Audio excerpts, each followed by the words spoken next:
Power atau kekuatan dapat dibagi menjadi dua, yaitu primer dan sekunder. Primer ialah his atau kontraksi rahim, sedangkan sekunder ialah kekuatan ibu sendiri. Untuk menghasilkan persalinan yang normal, maka baik power primer dan sekunder sangatlah dibutuhkan. Sifat-sifat his yang pertama simetris, yaitu terjadi bukan hanya pada satu sisi melainkan menyeluruh. 2. Dominan pada fundus yang artinya kontraksi paling kuat terjadi pada fundus uteri atau bagian teratas rahim. 3. Relaksasi yang artinya setelah kontraksi diikuti relaksasi yang terjadi pada otot-otot rahim. 4. Involuntir atau terjadi di luar kehendak ibu. 5. Terkoordinasi. Perubahan-perubahan yang terjadi karena his. 1. Pada uterus atau serviks, otot rahim merubah dan menjadi pendek teraba padat, dan tekanan air ketuban yang menyebabkan dilatasi serviks. 2. Pada ibu, rasa nyeri menyebabkan tekanan darah dan nadi meningkat. 3. Pada janin, ketika terjadi kontraksi, suplai oksigen ke janin akan berkurang. Hal ini dapat menyebabkan hipoksia. Hal ini menyebabkan persalinan normal pada kala 2 diberi batas waktu. Untuk ibu nulipara atau ibu yang baru pertama melahirkan mendapatkan batas waktu 2 jam. Sedangkan ibu multipara atau ibu yang sudah pernah melahirkan sebelumnya memiliki batas waktu yaitu 1 jam. His berdasarkan waktu. His pembukaan atau kala 1. Sifatnya semakin kuat, semakin teratur dan nyeri. Di sini akan menimbulkan pembukaan pada serviks. His pengeluaran atau kala 2 yang terjadi pada kala 2 bersifat sangat kuat, teratur, simetris, dan terkoordinasi. His ini memiliki fungsi untuk mengeluarkan janin. His uri atau kala 3. Kekuatannya tidak sekuat his sebelumnya dan berfungsi untuk mengeluarkan ari-ari.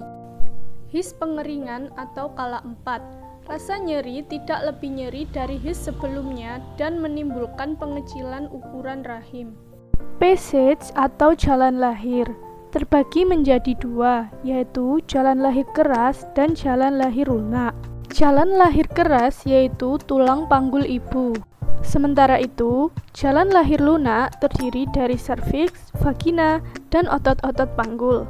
Tulang panggul terdiri atas tulang kokse, tulang sakrum, dan koksikis. Tulang panggul tersebut membuat rongga dan panggul yang disebut pintu panggul. Pintu panggul sendiri terbagi menjadi 4, yaitu pintu atas panggul atau inlet, ruang tengah panggul atau midlet, pintu bawah panggul atau outlet, dan rongga panggul yang sebenarnya pelvis cavity yang berada di antara inlet dan outlet. Ligamen-ligamen penyangga uterus terdiri dari 5, yaitu 1. Ligamen kardinal, yaitu ligamen yang terpenting untuk mencegah uterus turun. 2. Ligamen uterosakral yang berfungsi untuk menahan uterus agar tidak terlalu banyak bergerak. 3. Ron ligamen yang menahan uterus dalam posisi antefleksi, yaitu menghadap ke atas. 4. Broad ligamen yang berfungsi menjaga uterus tetap di tengah. 5. Ligamen infundibulopelvicum yang berfungsi untuk menahan tuba Fallopi.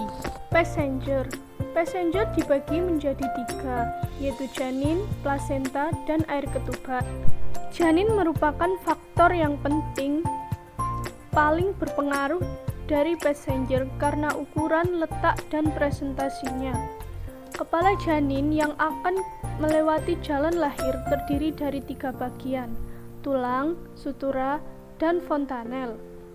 Tulang tengkorak dibagi terdiri dari os frontalis, os parietalis, os temporalis, dan os occipitalis.